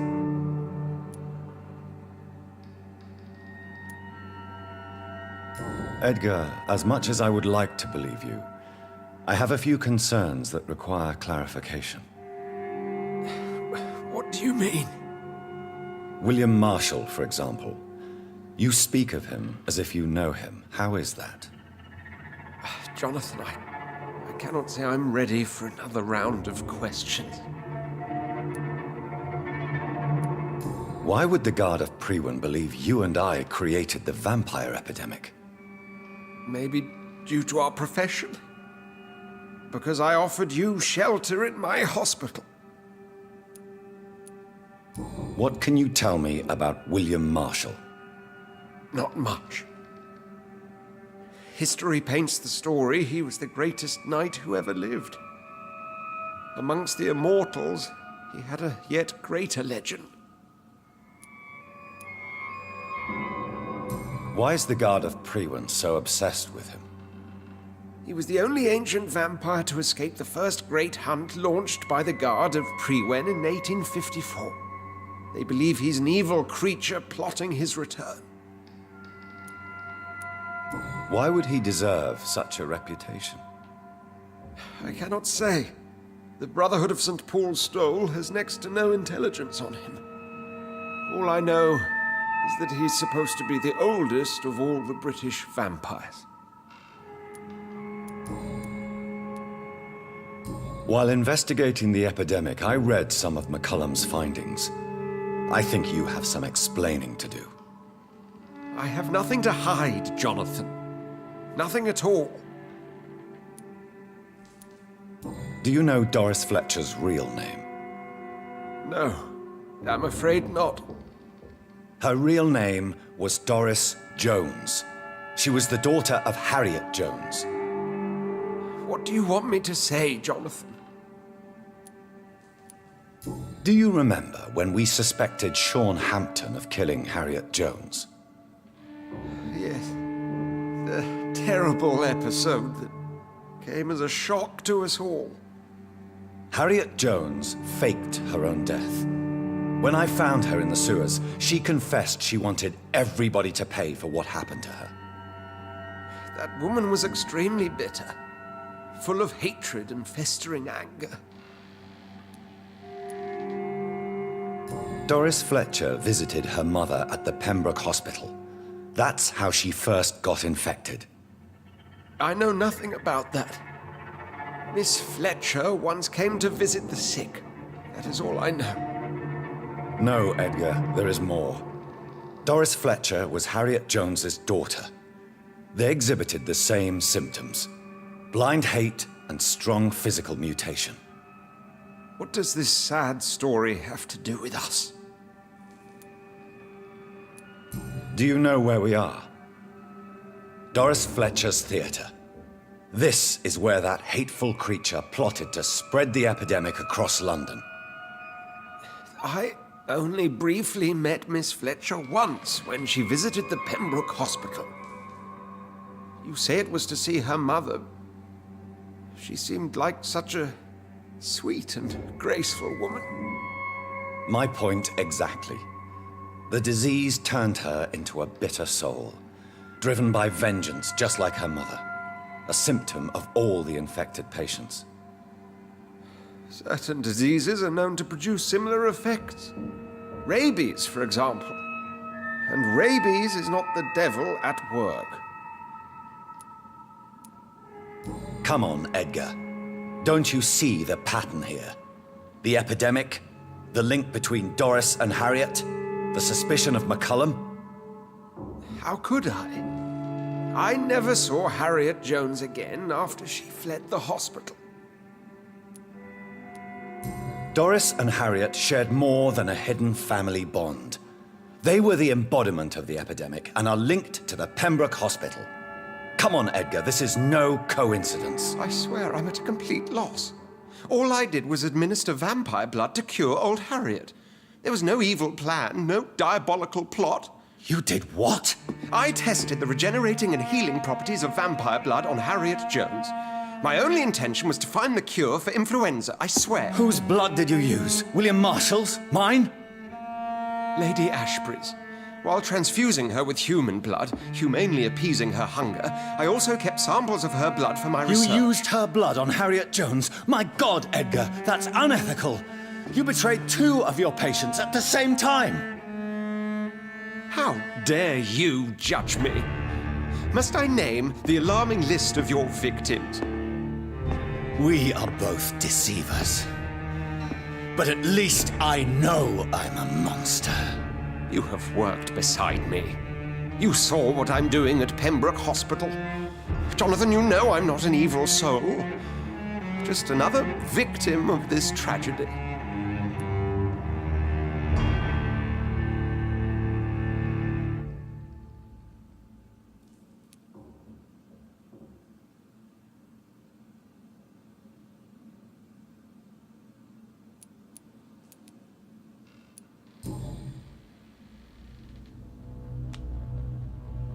Yes, your death is imminent, Dr. Swansea.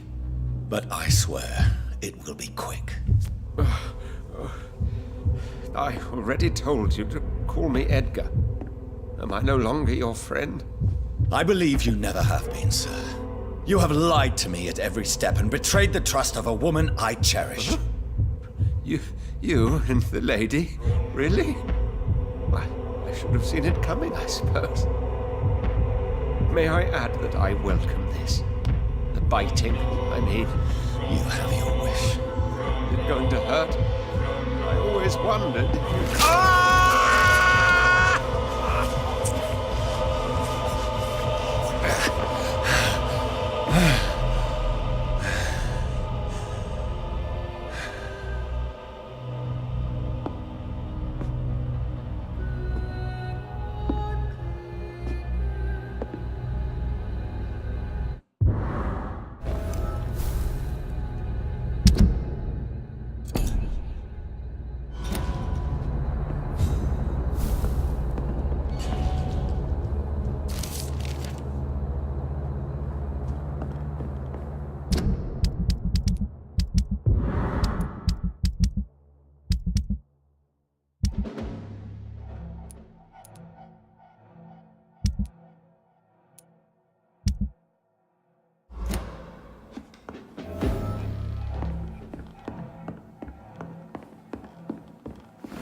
Return later.